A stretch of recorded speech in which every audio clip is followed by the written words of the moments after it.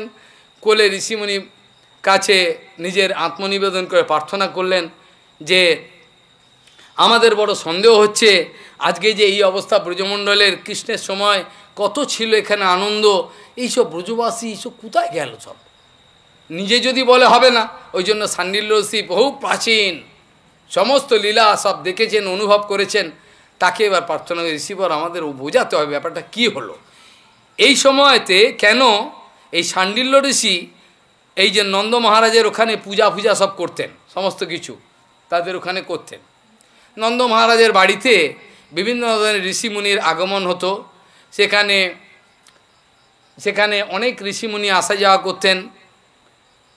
এই তোমার ভাগুরি মুনি নাম শুনেছ? ভাগুরি মুনি, ভাগুরি মুনিতে কৃষ্ণ আবার মন্ত্র নিয়েছেন। পূর্ণমাসীও কয়েকটা জিনিস শিখিয়ে দিয়েছে কৃষ্ণকে শিখিয়েছে কে? পূর্ণমাসী আবার অনেক কিছু করেছে, সব কথা এখানে আলোচনার বিষয়বস্তু নয়। বড় আশ্চর্য কথা, সেখানে এই নন্দ মহারাজের সেখানকার পুরোহিত ছিলেন, গৃহে অনেক কিছু করতেন, যজন যাজন। শাণ্ডিল্য ঋষি সেখানে আস্তে আস্তে শাণ্ডিল্য বলছেন, দেখো বাবা ভালো করে শ্রবণ করো আমি কি বলছি। বলছেন, শ্রুতাম দত্তচিত্তৌ মে রহস্যম ব্রজ ভূমিয়ম ব্রজনম ব্যাপ্তি রীতি উক্তা ব্যাপনাৎ ব্রজ উচ্চতে। এটাকে ব্রজ বলা হলো কেন? এই ব্রজ এই শব্দটা কেন ব্যবহার করা হলো? এর আমাদের বৃন্দাবনে বিভিন্ন রকম ব্যাখ্যা হয়, তার দুই একটা ব্যাখ্যা আমি আলোচনা করছি। আর এখানে যেটা বলেছেন, বৃন্দাবনে আমাদের অনেক রসিক সমাজ আলোচনা করেন যে ওরা বলেন ব্রহ্মের জন্মস্থান, মানে হচ্ছে ব্রহ্ম, তার আবার জন্ম হয়েছে, ব্রহ্মের আবার জন্ম হয়। ব্রহ্মের জন্ম হয় নাকি? বলে হ্যাঁ হয়, ব্রহ্মের জন্ম হয়েছে, এই জন্য ব্রজ, ব্রহ্মের জন্ম, ব্র জ বর্গের জন্ম, এই জন্য ব্রজ নাম দেওয়া হয়েছে। আবার ব্যাপন অর্থে, ব্যাপন মানে ব্যাপক, অনন্ত। যেমন কবি কর্ণপুর গম্ভীরা মন্দিরের কথা বলতে গিয়ে বলছেন অবাক হয়ে, তার গ্রন্থেতে লিখেছেন যে এই গম্ভীরা মন্দির বাইরের দৃষ্টিতে অত্যন্ত ছোট জায়গা। সকালেও আলোচনা করছিলাম, দুর্ভাগ্য আমাদের জায়গাটা এত দূরে, সেখানে অনেক লোক আসতে পারে না, কষ্ট হয় তাদের। তো সেখানে বলছেন যে এই যে গম্ভীরা মন্দির, সেটা বাইরের দৃষ্টিতে দেখতে অত্যন্ত ছোট জায়গা, তাই না? গম্ভীরা মন্দিরে গেছেন সবাই গেছে। এই গম্ভীরা মন্দিরের জায়গা অত্যন্ত অল্প, আর ওই ছোট ঘরের মধ্যে চৈতন্য মহাপ্রভু থাকতেন। এবার চিন্তা করুন, লক্ষ লক্ষ লোক সেখানে কি করে ঢুকতেন, কি করে বেরিয়ে যেতেন, কি করে সংকীর্তন হতো, আর আমাদের অবাক লাগছে। কিন্তু কবি কর্ণপুর পরিষ্কার ব্যাখ্যা করে বলেছেন, এটা কোনো জড়জগতের কোনো ঘরবাড়ি নয়, এটা জড়জগতের ঘরবাড়ি নয়, এইটার মধ্যে সাক্ষাৎ চৈতন্য মহাপ্রভু রয়েছেন, এটা অভিন্ন ব্রজ। সেটা কী হচ্ছে, এর ব্যাপ্তি আছে, বাইরের চোখে দেখা যাচ্ছে না। যত লোক ঢুকছে, বলছে এত লোক ঢুকছে, কোথায় জায়গা হচ্ছে রে বাবা, কিন্তু কারোর কোনো অসুবিধা হচ্ছে না, সবাই ঢুকছে, চৈতন্যবাবুকে দর্শন করছে, বেরিয়ে যাচ্ছে। কিন্তু কেউ বুঝতে পারছে না, ক্যালকুলেশন করছে না যে আমার মতো এত লক্ষ লোক কোথায় ঢুকছে, এর হিসাব কারোর আসছে না। সবাই দিচ্ছে কমফোর্টেবল, তারা আনন্দে দর্শন করে চলে যাচ্ছে। কিন্তু কী করে দর্শন করছে কোশ্চেন তাদের আসছে না, কেন? যোগমায়া তাদের মাথার মধ্যে এসব দিচ্ছে না, কৃপা করেছে। সেখানে কবি কর্ণপুর বলেছেন, বলে আশ্চর্য, এই গম্ভীরা মন্দিরের মধ্যে এত অল্প জায়গা, সেখানে বাইরের দৃষ্টিতে এত লক্ষ লক্ষ লোক আসছে, প্রভুর দর্শন করছে। আবার গন্ধর্ব, কিন্নর, দেবতা এরা তো আসছেই সূক্ষ্মরূপে, তারা দর্শন করে চলে যাচ্ছে। এবার এখান থেকে কী বুঝবে? ব্যাপক। যেটা তুমি দেখছো গম্ভীরা মন্দির, সেটা ব্যাপক, ব্যাপক এইসব ধারণাগুলো যদি না শিখে থাকো তাহলে অনুভব হবে না। যেটা ব্রহ্ম হচ্ছে ব্যাপক বস্তু, জীব হচ্ছে ব্যাপ্য, এইগুলো আলোচনা প্রসঙ্গে এবার বলছেন সান্ডিল্যরিস্তে বলছেন, শোনো, খুব কান খাড়া করে শোনো, দত্ত হৃদয়ম, দত্ত চিত্তও মানে হচ্ছে চিত্তটাকে আমার কথায় দাও, কোনো দিকে যেন মন না থাকে। শৃণুতম দত্তচিত্তৌমি রহস্যম ব্রজভূমিয়ম, এই ব্রজভূমি এই রহস্যটা বলছি, শ্রবণ করো খুব সান্নাবতায়, অ্যাটেনশন দিয়ে। ব্রজ কেন নাম হয়েছে জানো? বলছে ব্রজনম ব্যাপ্তি রীতি উক্ত্যা ব্যাপনাৎ ব্রজ উচ্চতে, এটা ব্যাপক, এই এই ধাতু থেকে হয়েছে বলে এই ব্যাপক এই এই এই মানেটা এই হয়, ব্রজনম ব্যাপ্তি রীতি উক্তা ব্যাপনাৎ ব্রজ উচ্চতে। আর রাজন জেনে রেখো, এটা গুণাতীতম, গুণাতীতম পরম ব্রহ্ম ব্যাপকম ব্রজ উচ্চতে সদানন্দম পরম জ্যোতির মুক্তানম পদমব্যয়ম। মুক্ত, পরম মুক্ত পুরুষরা এই স্থান অনুভব করে সেখানে যায়। গুণাতীতম পরম ব্রহ্ম ব্যাপকম ব্রজ উচ্চতে, এর গুণাতীত বস্তু, এটা কোনো এই জগতের কোনো বস্তু নয়। আর সদানন্দ, ব্রহ্মসংহিতা অনেক সব শ্লোক আছে, চিদানন্দ, সদানন্দ ইত্যাদি সব অনেক শ্লোক আছে, ব্যাখ্যা করা আছে। আর এখানে কি হয়, বলছে এই বৃন্দাবন যেটাকে তুমি দেখছো, এই খালি চোখে যে দেখতে পাচ্ছ, এই সেই অপ্রাকৃত বৃন্দাবন ধাম, জেনে রেখো রাজন। আর এখানে কি হয়, যে ভগবান শ্রীকৃষ্ণ, তার আত্মা হলো রাধিকা, ভগবান শ্রীকৃষ্ণ তার আত্মা হচ্ছে রাধিকা। ভগবানকে আত্মারামও বলা হয়, আত্মা তু রাধিকা তয়া সহ রমনাথ। কি হয় বলছেন এখানে, বলছেন আত্মা তু রাধিকা তস্য তয়ৈব রমনাথ আসৌ আত্মা রাম তয়া প্রাজ্ঞই প্রচ্যতে গুড়বেদভি। ভগবান শ্রীকৃষ্ণকে যদি আত্মারাম বলা হয় তার একটাই মানে, অনেক মানে নয়। যখন অনেক কথা বলবার জন্য বল্লভাচার্য এসেছিলেন, বলছেন প্রভুকে বলছেন যে আমি কৃষ্ণ নামের অনেক অর্থ লিখেছি, যদি আপনি শোনেন তো ভালো হয়। মহাপ্রভু বলছেন আমি অনেক কথা বুঝি না, অনেক কথা আমি বুঝতে পারি না, আমি একটাই বুঝি, নন্দনন্দন কৃষ্ণ ব্রজনন্দনকে, এইটুকুই বুঝি, এই যথেষ্ট। তখন ও অপমানিত বোধ করলো, আমি অর্থ করে এসেছি কৃষ্ণ নামের। মহাপ্রভু বলছেন কৃষ্ণ নামের বহু অর্থ আমি নেই মানি, কেবল আমি জানি নন্দনন্দন যশোদানন্দন, এইমাত্র জানি। কেন জানে? অভিমান আছে ওর ভেতরে, তার ব্যাখ্যাটা গ্রাহ্য নয়। সেই জন্য প্রভু বলছেন আমি এসব কম পড়াশোনা জানি, ভালো বুঝি না, কী বা বুঝবো, তোমরা সব রেখে দাও, আমি বুঝি না বিশেষ কিছু, খালি এইমাত্র জানি নন্দনন্দন যশোদানন্দ, এর বেশি জানার তো দরকার নেই আমার। নন্দনন্দন কৃষ্ণ, এটা জানলেই আমি কৃষ্ণকে পেয়ে যাব, পাবো না? সেই জন্য বলছেন আত্মা তু রাধিকা তস্য তয়ৈব রমনাথ আসৌ আত্মারামতয়া প্রাজ্ঞই প্রচ্যতে গুরবেদভি। যারা গোপন থেকে গোপনীয় তথ্য জানেন তারা কৃষ্ণকে আত্মারাম এই জন্য বলেন, আত্মা হচ্ছে রাধিকা, তার সঙ্গে যে রমণ করেন এই জন্য আত্মারাম বলা হয়। আর কামস্তু বাঞ্ছিতাস্তস্যা না, কামস্তু বাঞ্ছিতাস্তস্য গাবো গোপাশ্চ গোপিকাহা। এই অপ্রাকৃত বৃন্দাবনে কি হয়, এই সমস্ত গোপী সমন্বিত এই যে সমস্ত মেলা বসেছে, এদের নিয়ে ভগবান সর্বদাই আনন্দে বিভোর হয়ে রয়েছেন। জানো এই অপ্রাকৃত ভূমির মহিমা কেউ বলে শেষ করতে পারে না। ভগবান নিজে এই যে নিজের যে ব্রজভূমি ভগবানের সঙ্গে অভিন্ন, তথাপি ভগবান বলে শেষ করতে পারেন না। যে বস্তুগুলো মহিমা অনন্ত অপার, সেই বস্তুগুলো অনুভব করতে পারা যায় না সহসা। সাধারণ ব্যক্তি তো দূরের কথা, যারা ভজন করছেন তাদের মধ্যে অনুভবের বিষয় হয় না। এবার প্রশ্ন হলো এই যে ব্রজভূমির কথা বর্ণনা করছেন, করে বললেন দেখো এই অপ্রাকৃত ব্রজভূমি দেখতে পাচ্ছ, এই অপ্রাকৃত ভূমিতে গোপী সমন্বিত ভগবান নিত্যকাল বিলাস করেন। তবে ভৌমলীলা অগোচরে চলে যায়, চোখের অগোচরে চলে যায় বাইরের দৃষ্টিতে, প্রকাশ এবং অপ্রকাশ। আর গোলক বৃন্দাবনে আছে লীলা কি করে নিত্য হয়, কি করে আমরা বলি ভগবানের লীলা নিত্য, সেটা বলতে গিয়ে সাক্ষাৎ পরাৎপর অখিলেশ্বর সেই কৃষ্ণ বস্তু কৃষ্ণ চৈতন্য মহাপ্রভুর সনাতনকে বলছেন, সনাতন লীলা কি করে নিত্য হয় দেখো। যে এইখানে ধরো কৃষ্ণ আবির্ভাব হয়েছিলেন, তারপর এখান থেকে চলে গিয়ে অন্য ব্রহ্মাণ্ডে আবার এখন প্রকট বিহার করছেন।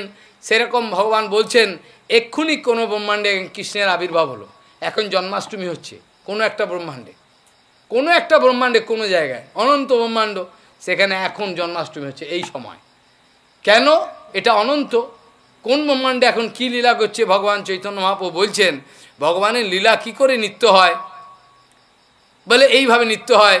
ভগবানের যা কিছু বাল্যলীলা থেকে আরম্ভ করে জন্মানোর লীলা সব কিছু এই কোনো না কোনো ব্রহ্মাণ্ডে হচ্ছে। আলাত চক্র বোঝা গেল? একটা চক্র যদি ঘোরায় তাই আগামাতা দেখা যায় না, এত জোরে ঘুরছে। আলাত চক্রবৎ যখন ঘোরে তখন মনে হয় যেন কিছু আগামাথা নাই, ঠিক সেরকম কোনো পার্থক্য দেখা যায় না।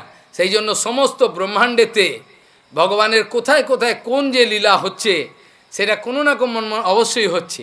চৈতন্য মহাপ্রভু এই জন্য বলছেন লীলা এই জন্য নিত্য। এখানে কৃষ্ণ ভগবান 500-550 বছর আগে চলে গেছেন, কিন্তু এই কৃষ্ণ ভগবান এক্ষুনি এই সময় 6:30 পৌনে 7টা এখানে আমাদের এই টাইম, কিন্তু অন্য ব্রহ্মাণ্ডে তখন এখন ভগবান শ্রীকৃষ্ণের প্রকট হলো, এক্ষুনি প্রকট হলো। এইরকমভাবে লীলা নিত্য হয়। আর যেটা গোলক বৃন্দাবনে সেখানে ভগবান শ্রীকৃষ্ণের গোপী সমন্বিত যে লীলাটা এটা সবসময়ই নিত্য থাকে। বোঝা গেল কি বল? ওইটা আর মোছে না, ওটা সবসময় চলতে থাকে। এই যে বিভিন্ন ব্রহ্মাণ্ডে যে প্রকট এবং অপ্রকট বিহার হয় এটাতে বদ্ধজীব ঘাবড়ে যায়, বদ্ধজীব বুঝতে পারে না। কিন্তু হিসাব যদি করো তাহলে দেখবে কোনো কোনো ব্রহ্মাণ্ডে এগুলো চলছে। চৈতন্য মহাপ্রভু এখন সংকীর্তন করছেন কাজী বিভিন্ন ব্রহ্মাণ্ডে, কিন্তু আমরা বুঝতে পারি না। এখন এই শাণ্ডিল্য ঋষি তাদেরকে বললেন যে এখন এই যে তোমাকে এই ভূমি যে দেখছো এটা অপ্রাকৃত, এই সমস্ত অনুভব তোমাকে পেতে হবে। এবং শাণ্ডিল্য ঋষি বলছেন শাণ্ডিল্যে তো সমাদিশ্য পরাবৃত্ত সমাশ্রমম কিং কথম চক্রতস্তৌ তু রাজনৌ সুত তদ্বত। এই যে আখ্যায়িকা হচ্ছে এবার সত্যদেব গোস্বামী সব বলছেন, এইটা কিন্তু আমি টেনে এনে এখন ব্যাসদেব বলেছেন বলে এখান থেকে বললাম। এখানে প্রশ্ন করছেন সত্যদেব গোস্বামীকে যারা শ্রোতা আছেন, আচ্ছা তখন শাণ্ডিল্য ঋষি এত সব বুঝিয়ে গেলেন যে এখানে ব্যাপী তরাগ আদি বিভিন্ন রকম আছে। দেখো এই যে শাণ্ডিল্য ঋষি বললেন বৈজনাভ দেখো এই যে নন্দগ্রাম, এই যে বর্ষানা, এই যে বিভিন্ন রকম রাধাকুণ্ড শ্যামকুণ্ড, এই রাজন তুমি এক কাজ করো, এই দিব্যভূমির বিভিন্ন সংস্কার কার্য আরম্ভ করে দাও। কালের গতিকে ভগবানের লীলা লুপ্ত হয়ে গেছে, দেখা যাচ্ছে না। ব্রজভূমির যে 5008টা কুণ্ড ছিল এখন 508টা কুণ্ডও নাই, লুপ্ত হয়ে যাচ্ছে। এইগুলো আমাদের দুর্দৈব, আমাদের দুর্ভাগ্য। আমাদেরকে বিমুখ দেখে ভগবান আস্তে আস্তে সমস্ত কিছু লুক্কায়িত করে লুকিয়ে নিচ্ছেন। আমরা বিমুখ, আমরা ভজন করতে চাই না, ভগবানকে ভালোবাসি না, গুরু বৈষ্ণবকে ভালোবাসি না, এই জন্য আস্তে আস্তে লুকিয়ে পড়ছে সব কিছু। সেখানে শাণ্ডিল্য ঋষি বললেন, দেখো বৈজনাভকে বললেন এই সমস্ত যা কিছু এই অপ্রাকৃত, তাহলে সবাই মিলে পরামর্শ এই সব জায়গাগুলো সবাই উদ্ধার করতে হবে বিভিন্ন জায়গায়। বৈজনাভজি পরবর্তীকালে আমরা দেখি যে এই ব্রজমণ্ডলে যা কিছু আমাদের উদ্ধার হয়েছে, গোবিন্দদেব, বলদেব, হরিদেব, এই সমস্ত কিছু যত শ্রীনাথ যা কিছু আছে এগুলো সব বৈজনাভ প্রতিষ্ঠা করেছেন। সমস্ত গোপালদেব, হরিদেব, হ্যাঁ এমনকি গোপেশ্বর যা কিছু আছে ব্রজমণ্ডলের 4 ক্ষেত্রে 4টে বুথে সেইগুলো সব তিনি করেছেন। বিভিন্ন বলদেব আছে, বলদেব যে আছে, বড়দাউজি যেটা গোকুলে ছাড়িয়ে যেতে হয়, গোকুলের শেষ সীমা, এই সমস্ত কিছু এই সব কিছু কে প্রতিষ্ঠা করেছেন বলে বজ্রনাভজি। বজরাবুজি এই সমস্ত প্রতিষ্ঠা করে ব্রজভূমিকে আবার স্বস্বরূপে যেরকম লুকিয়ে পড়েছিল এগুলোকে ফেরাবার চেষ্টা করেছেন। এখন এখানে যে দুঃখটা প্রকাশ করেছিলেন, কে দুঃখ প্রকাশ করেছিলেন? বজ্রনাভ একটা দুঃখ প্রকাশ করেছিলেন পরীক্ষিত মহারাজের কাছে, যে আমরা কি করব, এখানে তো কোনো প্রজা নাই, রাজ্য রাজধানী আছে, প্রজা তো কোথায় গেল সব। তখন সেখানে তার দুঃখ দূর করার জন্য এই পরীক্ষিত মহারাজ ইন্দ্রপ্রস্থ আদি বিভিন্ন জায়গা থেকে অনেক পরিমাণে প্রজা, ব্রাহ্মণ, বৈশ্য, ক্ষত্রিয় তাদেরকে নিয়ে এসেছিলেন। তাদেরকে বিভিন্ন সুবিধা দিয়ে তাদেরকে নিয়ে এসে হাজার হাজার এইসব ব্যক্তিকে ব্রজমণ্ডলে তারা বসিয়ে গেছেন। তাদেরকে বাস্তবিক ব্রজবাসী বলা হয় না। তাদের যে বংশধররা এখন বিস্তার পেয়েছে তারা হচ্ছে হ্যাবাসী, ব্রজবাসী নয়, তারা হচ্ছে হ্যাবাসী। তাদেরকে নিয়ে এসে বসানো হয়েছে। আর অপ্রাকৃত ব্রজবাসীর যদি ব্যাখ্যা আপনি শোনেন তাহলে পাগল হয়ে যাবেন। অপ্রাকৃত ব্রজবাসী কাকে বলে, এইসব কথা যদি গোস্বামী পাদদের কথা, প্রভুপাদের কথা শোনেন সেখানে অবাক হয়ে যাবেন। সেখানে দেখবেন যেই ব্যক্তি নিরবচ্ছিন্নভাবে নন্দনন্দন শ্রীকৃষ্ণের বিরহেতে উন্মত্ত হয়ে রয়েছেন তাকেই ব্রজবাসী বলা হয়েছে। যে অপ্রাকৃত সেবা সুখেতে নিমগ্ন রয়েছেন, সমস্ত সময় তার জীবনের একটা মুহূর্ত তার কৃষ্ণের সেবা ছাড়তে পারেন না, এই অনুভব সম্পন্ন যে ব্যক্তি আছেন তাকেই আমাদের গোস্বামীগণ এবং প্রভুপাদ তার গোস্বামী তারা বলেছেন তারাই অ্যাকচুয়ালি অপ্রাকৃত ব্রজবাসী। আর ব্রজেতে রয়েছে সেই অর্থে ব্রজবাসী আমরা বলে থাকি, কিন্তু ব্রজবাস করছে সে এসে, বাস্তবিক পক্ষে ব্রজবাসী রহস্য আছে। যারা কৃষ্ণকে প্রাণের থেকে অধিক ভালোবাসেন, কৃষ্ণের সেবাকে, কৃষ্ণকে প্রাণের থেকে, তাদেরকে ব্রজবাসী বলা হয়। তাদের সেবায় উন্মুক্ত হয়ে থাকেন ভগবানের সেবায়। তাহলে কি করলেন? সেখান থেকে সুত গোস্বামী বলছেন ততস্তু বিষ্ণু রাতেন শ্রেণী মুখ্যা সহস্রশ ইন্দ্র প্রস্থাত সমানজ্য মথুরা স্থানম আপিতাহা। তাহলে কি করলেন? পরীক্ষিত মহারাজ সমস্ত কিছু বুঝিয়ে আদর করে চলে গেলেন সেখান থেকে হাজার হাজার ব্যক্তি, যোগ্য ব্যক্তিকে সেখান থেকে তুলে নিয়ে এসে কি করলেন? এই মথুরা মণ্ডলে তাদেরকে বল, বাবা তোরা এখানে অনেক ফ্যাসিলিটি পাবি। এখন আমাদের মঙ্গল গ্রহেতে, চন্দ্রমা গ্রহতে সেখানে বসবাসের জন্য জমি বুক হয়ে যাচ্ছে এখন থেকে। আপনারা যদি পারেন বুক করে দিন এখন থেকে, ওখানে ফ্ল্যাট বানাবে। হ্যাঁ, এই হাসছে, এখন থেকে বুক হয়ে যাচ্ছে ওখানে জমি। হ্যাঁ, সেরকম বলছি যে এই যে ব্রজভূমি, সেই ব্রজভূমিতে ওদেরকে লোভ দেখানো হলো, তোমরা অনেক সুবিধে পাবে, চলো তোমাদের ব্রজভূমিতে থাকবে, কৃষ্ণের লীলাস্থল। হাজার হাজার ব্যক্তিকে সেখান থেকে এনে কি হলো? ব্রজভূমিতে তাদেরকে স্থাপন করে দেওয়া হলো। এই ব্রজভূমিতে স্থাপন করার পর বজ্রনাভ অপ্রাকৃত দুঃখ তার ছিল, সে দুঃখের কিছু অবসান হলো, রাজ্য রাজধানী ফুলে ফেঁপে উঠল। এবার মনের মধ্যে একটা দুঃখ রয়েছে যে এই যে তাকে সেখানে তার আগে যে মাথুর ব্রাহ্মণরা ছিল আর কিছু বাঁদর ছিল, তারা কিন্তু সেই সময়কার, কিছু তারা ব্রজবাসী। একে ব্রজের মধ্যে কেউ বাঁদরকে যদি মেরে ফেলে না, দেখলে পরে তাকে মেরে ফেলবে। বাঁদর যা কিছু করুক, বাঁদরকে মারা যাবে না, বাঁদরকে মারবে না একদম, বাঁদরকে মারা নিষেধ। সেই বলা হচ্ছে। এখন প্রশ্ন হলো এই যে মথুরার মধ্যে এই সমস্ত তাদেরকে স্থাপন করা হলো, স্থাপন করে আর কিছু কিছু পুরানো বাঙুর আদি মাথুর ব্রাহ্মণরা ছিল, তাদের সঙ্গে আর কোনো অসুবিধা নেই।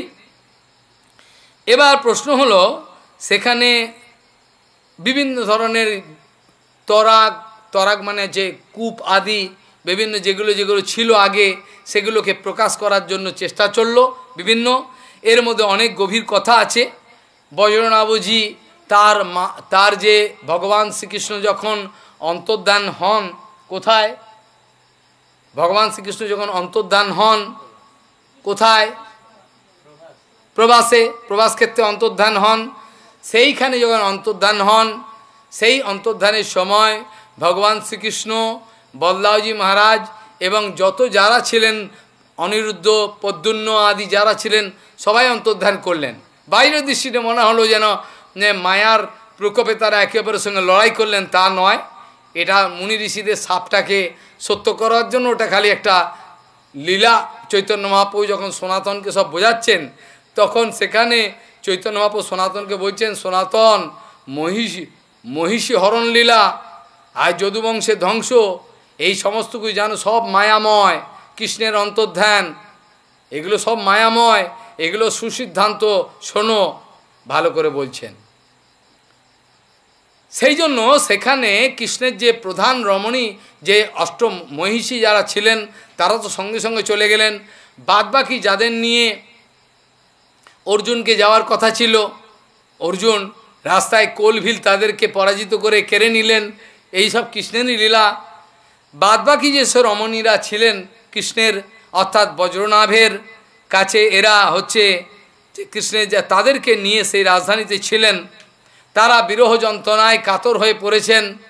তারা বিরহ যন্ত্রণায় এত যন্ত্রণা পাচ্ছেন, তাদের কিন্তু কোনোরকম মানে দিন রাত তারা সহ্য করতে পারছেন না।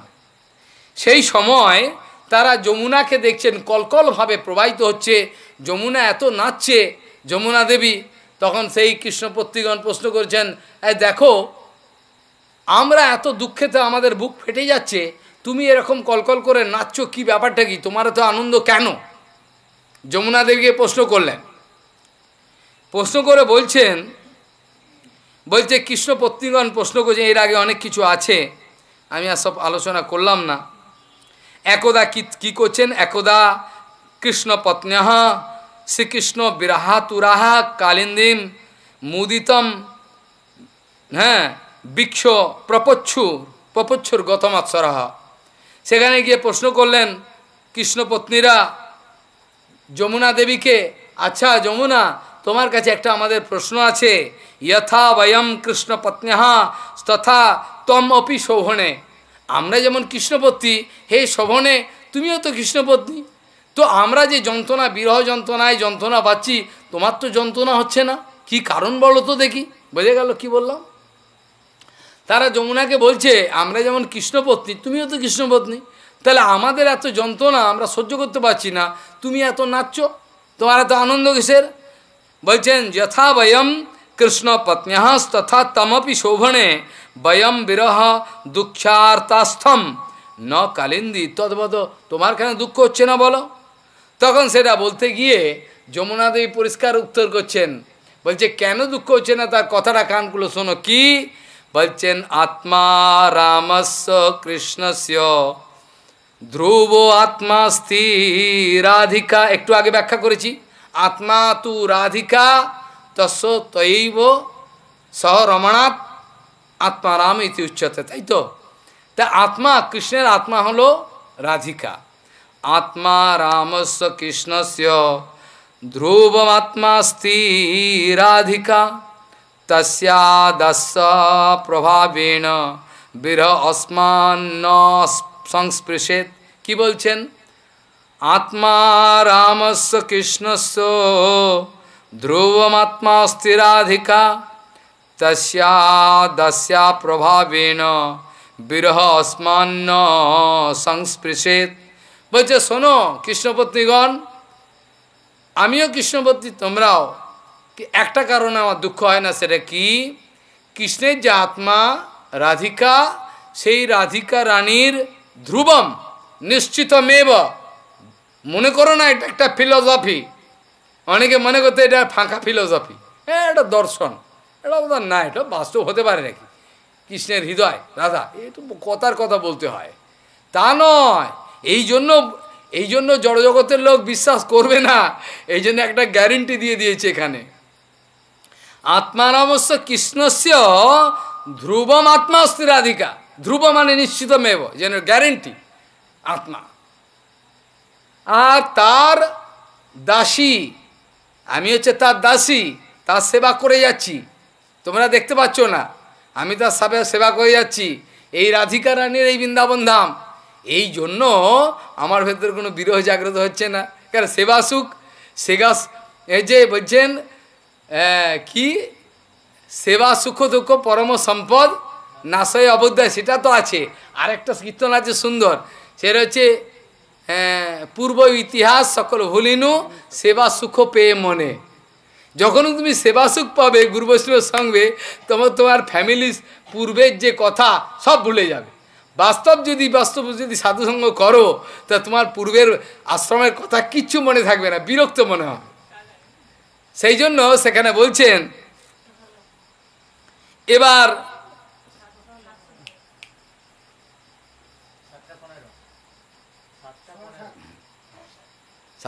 ঠিক আছে, তাহলে কি বলছেন, আত্মারমস্য কৃষ্ণস্য ধ্রুবম আত্মা অস্তি রাধিকা তস্যাদস্য প্রভাবেণ বিরহস্মান সংস্পৃশেদ। আমার এই জন্য আমার কোনো বিরহ যন্ত্রণা কোনো কষ্ট দিচ্ছে না, এই জন্য আমার কষ্ট দিচ্ছে না।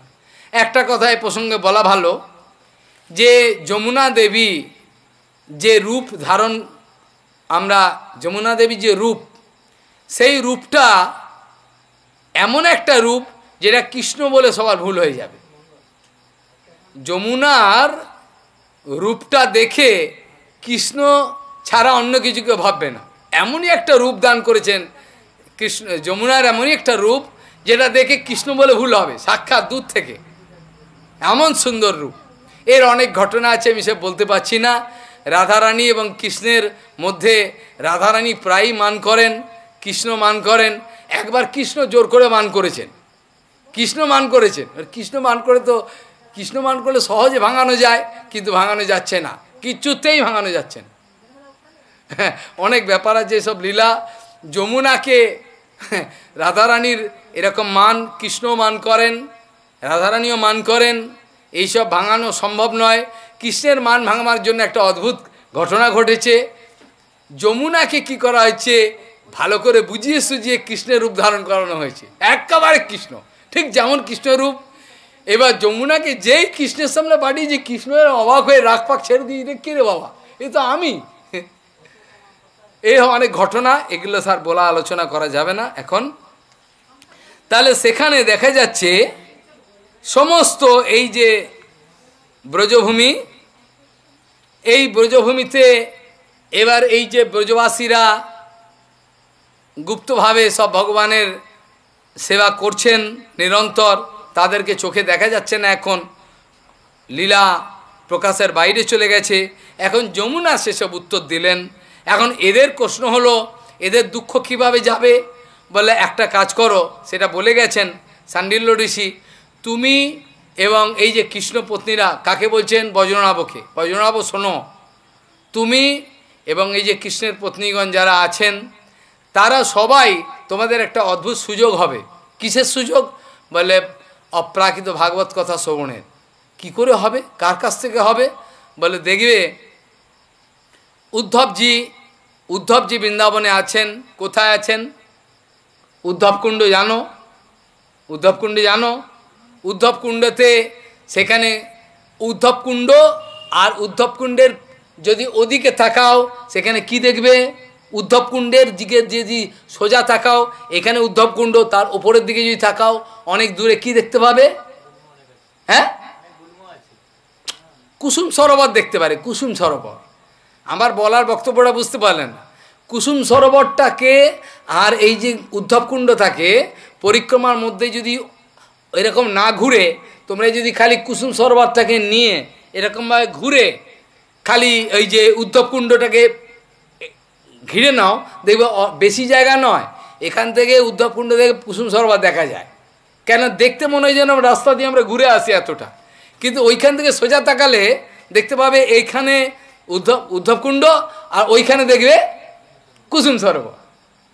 ওই যে গুল্ম লতা সমন্বিত জায়গা, সেখানে গ্যারেন্টি দেওয়া আছে উদ্ধবজি ওই গুল্মলতা বৃক্ষলতা রূপে, গুল্মলতা রূপে ওখানে গোপনভাবে রয়েছেন, এখনও আছেন, এখনও আছেন সেখানে, এখনও উদ্ধবজি সেখানে আছেন। উদ্ধবজির দুটো জায়গা আছে, একটা হচ্ছে, ভালো করে শোনো, একটা হচ্ছে উদ্ধবজি বদ্রিকাশ্রমে তপস্যা করছেন, ভজন করছেন। ভজন করার ফলে যে ভজনের পরে ফলটা পাওয়া যায়, ফলটা তো নিতে হবে নাকি ভজন করে যাবে। ওখানে ভজন করেন, আর ভজনের ফলটা ব্রজভূমিতে। ব্রজভূমিটা হচ্ছে ফলভূমি, ওটা হচ্ছে তপস্যা ভূমি, ভজন ভূমি। ব্রজভূমিতে আমরা ভজন করি ঠিক, কিন্তু ব্রজভূমি বাস্তবিক পক্ষে ফলভূমি। ওখানে সব যারা রসিক ভক্ত, যারা বাস্তবিক সে সিদ্ধ মহাত্মা, ওটাকে ভজন ভূমি মনে করেন না, ভজন তো আছেই, ওটা ফলভূমি। ওখানে তো কষ্ট করবে, এখানে সে ফল খাবে। বোঝা গেল কি বললাম? ব্রজভূমিটাকে বলা হয় ফলভূমি, যা তুমি ওখানে কষ্ট করছো, এখানে তুমি আস্বাদন করবে আনন্দে। অবশ্য উদ্ধবজি বদ্রিকাশ্রমে থাকুক, যেখানেই থাকুক, তার মন সবসময় বৃন্দাবনেই থাকবে। বৃন্দাবন ছাড়া কোথায় যাবে কি? তা যদি যেত, তাহলে উদ্ধবজি কখনোই ওই শ্লোকটা গোপিকাগণের কাছে বলতো না। আমরা আলোচনা করবো দশম স্কন্ধে। আশা মোহ চরণ রেণু জুসা মহংসম বৃন্দাবনে কিমপি গুলমলতাঔষধীনাম যা দুস্তাজ্য সজ্জনমাজ্য পথঞ্চ হিত্বা ভেজু মুকুন্দ পদবিম সুতে ভীম বিমিগাম। কে বলছেন? উদ্ধবজি স্বয়ং বলছেন। আশা মোহ চরণ রেণু জুসামহংসাম বৃন্দাবনে কিমপি গুল্মলতাঔষধীনাম। বলে দেখো, বৃন্দাবনে আমি গুল্মলতা হয়ে থাকতে চাই। কেন? আশা মোহ চরণ রেণু। আশা মোহ অহো, আমার আশাটা কি? আশা মোহ চরণ রেণু। রেণু কার রেণু? গোপিকাগণের চরণে রেণু চাই। কটা রেণু? বলে একটা, সিঙ্গুলার নাম্বার ব্যবহার করা হয়েছে। আশা মোহ চরণ রেণু, সিঙ্গুলার নাম্বার, এক বচন। আর যদি বলা হতো বহু রেণু চাই, আশা মোহ চরণ রেণবহা, বলতো তো। অনেক ধুলো, একটা ধুলি, গোপিকাগণের একটা ধুলি প্রার্থনা করছে ব্রহ্মা। একটা ধুলি, আমি ওখানে থাকবো, ওখান থেকে ভালো হবে, সুবিধা হবে, একটা। এটা অনন্তকালে পাওয়া যাবে না। তা উদ্ধবজি সাহস ফুরিয়ে গেছে। উদ্ধবজির অনেক সাহস ছিল। বলে বাপরে, আমি ভেবেছিলাম আমি বড় ভক্ত।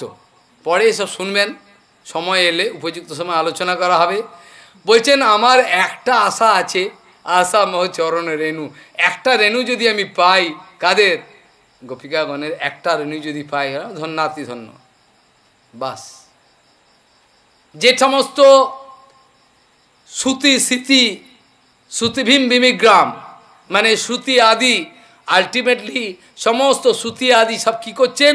শ্রুতিবীর বিমিগ্রাম, দে আর সার্চিং, তারা খুঁজছে। কি খুঁজছে? শ্রুতি স্মৃতি কী চাই, তাদের কাজ কি? বলে ওসব খুঁজছে। খুঁজে কি চাইছে? বলছে সেই গোপিকাগণের চরণ ধুলি। আর সেটা উদ্ধবের কত বড় সাহস। উদ্ধব বলছে আমি একটা রেণু চাই। যাও দেখো যদি পাও। এই আশাতে উদ্ধবজি কোথায় রয়েছেন? কোথায়? বলে কুসুম সরোবরে। আর কুসুম সরোবর মানেই উদ্ধব কুণ্ড, কাছেই। সেখানে গ্যারেন্টি দিয়ে বলা আছে, মহারাজ বিশ্বাস করো, এখনকার দিনেও উদ্ধবজিকে দর্শন করেছেন। আমি অন্যান্য সম্প্রদায়ের সাধুর কথাও তুলব, আমাদের সাধুর কথাও তুলব।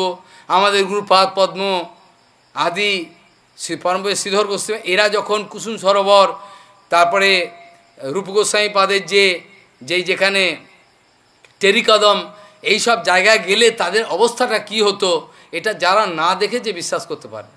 রাধাকুণ্ডের তীরে গিয়ে শ্রীশিল ভক্তি প্রমোদ পুরী গোস্বামী মায়ের কী অবস্থা হতো, এটা সাক্ষী আছেন একমাত্র শিল ভক্তিবল্লভ তীর্থ গোস্বামী মহারাজ। আর কেউ নয়? বলো না, সবাই ছিল সেখানে উপস্থিত, কিন্তু কেউ বুঝতে পারেনি।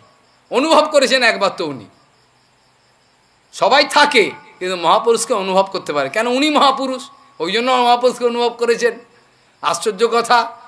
কুসুম সরোবরেতে আমাদের সম্প্রদায়ের সাধু তো আছেই, এছাড়াও করপাত্রীজি মহারাজ, সারা ভারতবর্ষের মধ্যে যাকে সবচেয়ে বড় পণ্ডিত বলা হতো করপাত্রীজি মহারাজ, তিনিও ওই যখনই কুসুম আসতেন বৃন্দাবনে, কুসুম সরোবরে গিয়ে যখন ওখানে সাষ্টাঙ্গ দণ্ডবোধ করতেন আর ফুপিয়ে ফুপিয়ে কাঁদতেন, লোটাপুটি করতেন আর কাঁদতেন।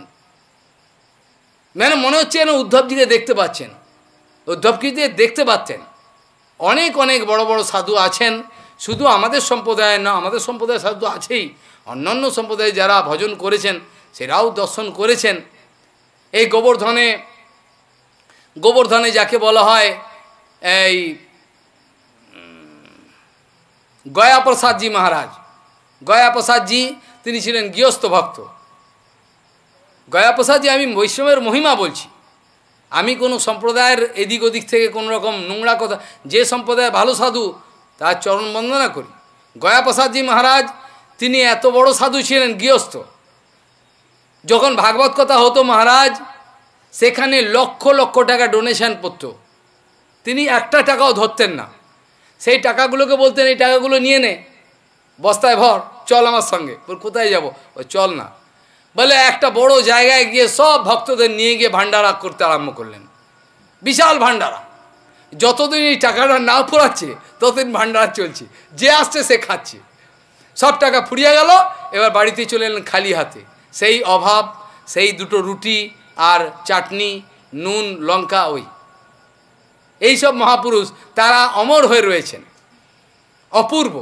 সেই গয়াপ্রসাদজি যখন উদ্ধব কুণ্ডেতে ওই ঝাড়ের ভেতরেতে, আমি প্রমাণ দেওয়ার জন্য বলছি কথাগুলো, তিনি ঝাড়ু সেবা করতেন। ঝাড়ু, আমাদের লজ্জা হয়, দুটো ঝাড়ু নিতেন, দুটো ঝাড়ু দু হাতে, দেখেছো? দুটো ঝাড়ু দিয়ে ঝাঁট দেওয়া, দুটো ঝাড়ু দিয়ে এরকম এরকম দুটো, এখনও বোঝে দুটো ঝাড়ু দিয়ে ঝাড় দিচ্ছেন জঙ্গলের ভেতরে, সেখানে দুটো ঝাড়ু দিয়ে ঝাঁট দিচ্ছেন। কখনো কখনো দেখা গেছে তিনি উদ্ধব কুণ্ডের ঝাড়ির ভেতরে সেখানে ঝাঁট দিচ্ছেন, আর ঝাঁটাটাকে রেখে ফুঁপিয়ে ফুঁপিয়ে কাঁদছেন, হাও হাও করে কাঁদছেন। কেউ বুঝতে পারছে না কাঁদছেন কেন, লুকিয়ে ভেতরে, ঝাড়ের ভেতরে। ওখানে তোমরা যাবে না, কাঁটা আছে, কত কিছু আছে। ওখানে সাক্ষাৎ রাধা এবং কৃষ্ণকে খেলতে দেখছেন, কেঁদে কেঁদে বলছেন আমাকে সেবা করতে দিচ্ছে না, আমি ঝাড়ু যেখানেই লাগাবো সেখানে ওই লালি রাধা কৃষ্ণ এসে খেলতে আরম্ভ করে। আমি ঝাড়ু লাগাচ্ছি, আমাকে ঝাড়ু লাগাতে দিচ্ছে না, ওখানে এসে খেলতে আরম্ভ করছে, আমি ঝাড়ু লাগাবো কী করে? পরে ঝাড়ু রেখে দিয়ে কাঁদছেন। তো এরকম ধরনের সাধু আছেন, আমাদের সম্প্রদায় আছেন, বড় বড় সমস্ত সাধু, কিন্তু আমরা কপাল পোড়া সেই সব কৃপাগুলো নিতে পারছি না। এই উদ্ধব কুণ্ডেতে সেখানে উদ্ধবজি আছেন, কুসুম সরোবরের এখানে, সেখানে এই জঙ্গলের ভেতর, সেখানে কি করলেন বলে, সেখানে বলছেন গোবর্ধন গিরি নিকটে সখিস্থলে তদরজ কামহা তত্রত্যঙ্কুর বল্লরী রূপেণাস্তে স উদ্ধব নূনম। নূনম নিশ্চিতমেব, জেনে রেখো, গোবর্ধন গিরি নিকটে সখিস্থলে তদরজ কামহা, সেখানে যে পত্র পুষ্প অঙ্কুর লতা পাতা রূপে রয়েছে, সেখানে গ্যারেন্টি দিয়ে বলছেন, সেখানে বলছেন যে নিশ্চিতভাবে জেনে রেখো, বলছেন তত্ত্ব অঙ্কুর বল্লরী, না যে তত্ত্ব অঙ্কুর বল্লী রূপেণ আস্তে স উদ্ধব নূনম। সেই যে গুল্ম লতা রূপে ওখানে যে রয়েছে, জেনে রেখো নিশ্চিত ওই উদ্ধব, ওটা উদ্ধব ওই রূপ ধারণ করে ওখানে তপস্যা করছে, কাউকে দর্শন দেয় না। কিন্তু কেউ যদি কাঁদতে থাকে, উদ্ধবে যদি দয়া হয়, তাহলে উদ্ধব সেখান থেকে বেরিয়ে আসবে। এখানে দেখতে পাবে। সেখানে বলছেন কিভাবে দর্শন পেলেন, কি করে দর্শন পেলেন, বলছেন গোবর্ধনাদ অদূরে বৃন্দাবনে সখিস্থলে প্রবৃত্ত কুসুমাম্বুধৌ কৃষ্ণ সংকীর্তন উৎসব। সেখানে গিয়ে যখন একেবারে প্রার্থনা করতে আরম্ভ করলো, কান্নাকাটি করতে আরম্ভ করলো, মরে যাব উদ্ধবজি যদি কৃপা না করেন, এইরকমভাবে যখন সেখানে সংকীর্তন আরম্ভ করলেন, কে? আমাদের এই যে বজ্রনাভজি, সেইখানে কি হলো, বিনা বেণু মৃদঙ্গই কীর্তন কাব্যাদি রসসঙ্গীতই উৎসব আরব্ধব হরি হরি হরি রতোলোকান সমানজ্য। সেখানে সেই যে মহোৎসব শুরু হলো, সেখানে কি হলো, আনন্দে কি হলো, সেখানে কি হলো, উদ্ধবজি সেখান থেকে কি করলেন, বেরিয়ে পড়লেন। উদ্ধবজি আস্তে ধোঁয়ার মতো সেখান থেকে প্রকট হয়ে গেলেন। প্রকট হয়ে গেলে তাদেরকে কৃপা করলেন। কৃষ্ণ তো তাকে বদ্রিক আশ্রমে যাওয়ার জন্য উপদেশ করেছিলেন, কিন্তু এটা যেন বদ্রী গমনের পূর্বে রহস্য ফলভূমি ব্রজভূমি উদ্ধবের করে অর্পণ করেন। ব্রজভূমি অর্থাৎ দুটো জায়গায় তিনি আছেন। বদ্রিকার সময় এখনও যদি কেউ গিয়েছে কিনা জানি না, যদি যান সেখানে দেখবেন উদ্ধবজি আছেন, বদ্রীনারায়ণ আছেন, নারদজি আছেন, সেখানে দেখতে পাবে, সেখানে আছেন। সেই সবগুলো পুজো করা হয় সেখানে। সেখানে উদ্ধব এখানে গোবর্ধনের এখানে লুকিয়ে রয়েছেন। কৃষ্ণ নিয়ত তাকে তদীয়, কৃষ্ণ সবসময় তার যে আনন্দ রাসোৎসব ভগবানের নিত্যলীলা সেইগুলো দর্শন দেওয়ার জন্য, দর্শন করবার জন্য উদ্ধব ওখানে রয়েছেন। দর্শন করার জন্য না বলে দর্শন দেবে কৃষ্ণ, দর্শন তাকে দেবেন, তাকে আনন্দ দেবেন, কৃষ্ণের এটা ইচ্ছা। সেই জন্য কৃষ্ণ নিয়ত তাকে তদীয় উৎসব, আনন্দ উৎসব, মহা আনন্দ উৎসব প্রদর্শন করাতেন। তার অবস্থান স্থান কুসুম সরোবর আর হীরকাদি দ্বারা পরিবৃষ্ট, বহু বিস্তৃত। তিনি বেণু, বীণা, মৃদঙ্গ বাদন এবং কীর্তন কাব্যাদি রস সঙ্গীত দ্বারা তত্ত্ব হরিগত মানস ভক্তগণের সহিত কৃষ্ণের মহোৎসব আরম্ভ করিয়াছেন। সেই স্থানে কি হলো, নিয়ত উৎসব চলছে, তোমরা দেখতে পাবে। তোমরা যদি যাও, তোমাদের যদি চোখ থাকে, তোমরা সেই উৎসব অনুষ্ঠানে উদ্ধবকে দর্শনের জন্য গমন করো। উদ্ধব সেখানে উৎসব করছেন। সেই উৎসবেই তোমাদের যদি প্রাণ থাকে, উদ্ধবের দর্শন পাবে, আনন্দ। সেখানে সংকীর্তন চলছে। আর সেখানে গিয়ে বনমালা পরিহিত উদ্ধবের অপ্রাকৃত রূপ দর্শন করলেন, করে সেখানে তারা আনন্দে আটখান্না হয়ে গেলেন সমস্ত। তারপরে আমরা দেখতে পাই সেখানে উদ্ধবজি তাদের প্রার্থনায় কি হলো, সেখানে ভাগবত কথা শ্রবণ করিয়েছিলেন। কাদেরকে? এই বিরহ যন্ত্রণায় যারা আছেন সেই সমস্ত কৃষ্ণ পত্নীগণ, তার সঙ্গে বজ্রনাভ, সমস্ত এই সমস্ত অপ্রাকৃত হরিকথা শ্রবণ করিয়েছিলেন। আর তারপরেই তারা তাদের অপ্রাকৃত দেহ সংবরণ, অপূর্ব আনন্দময় সব বিলাস ভাগবত আলোচনা। এখানে প্রশ্ন হলো, এই আলোচনা প্রসঙ্গে বলা দরকার যে ভগবত সপ্তাহ আলোচনা হয়, কখনো কখনো 21 দিন ব্যাপী হয়, মাসকাল ব্যাপী, 2 মাস কাল ব্যাপী ইত্যাদি আলোচনা হয়। এখানে বলছেন, যখন আমি কাল না কখন আলোচনা প্রসঙ্গে বলছিলাম,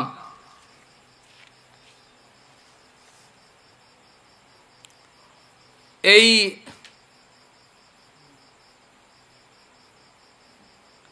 ভাগবতের মহিমা কীর্তন এখানে চলছে, সেখানে বলতে গিয়ে এখানে আমরা কালকে আলোচনা করব, আজকে এখানেই থাক। কালকে আমরা দেখব আলোচনা প্রসঙ্গে ভাগবত যে কথা, এটা কিরকমভাবে হতে পারে। কোনো সময় 2 মাস কাল ব্যাপী, 1 মাস কাল ব্যাপী, বর্ষকাল ব্যাপী হয়, সপ্তাহকাল ব্যাপী, এবং বক্তার লক্ষণ এবং শ্রোতার লক্ষণ ইত্যাদি, এই সমস্তগুলো আমরা কালকে আলোচনা করব। আর তার সঙ্গে কালকেই আমি শ্রীমদ্ ভাগবতী মহাপুরাণের যে পদ্মপুরাণোক্ত মহিমা সেটা উচ্চারণ করব কালকে। আজকে এই পর্যন্ত বিশ্রাম দিয়ে শেষ করা হচ্ছে। বাঞ্ছা কল্পতরুভ্যশ্চ কৃপা সিন্ধুভ্যশ্চ পতিতানাং পাবনেভ্যো বৈষ্ণবেভ্যো নমো নমঃ।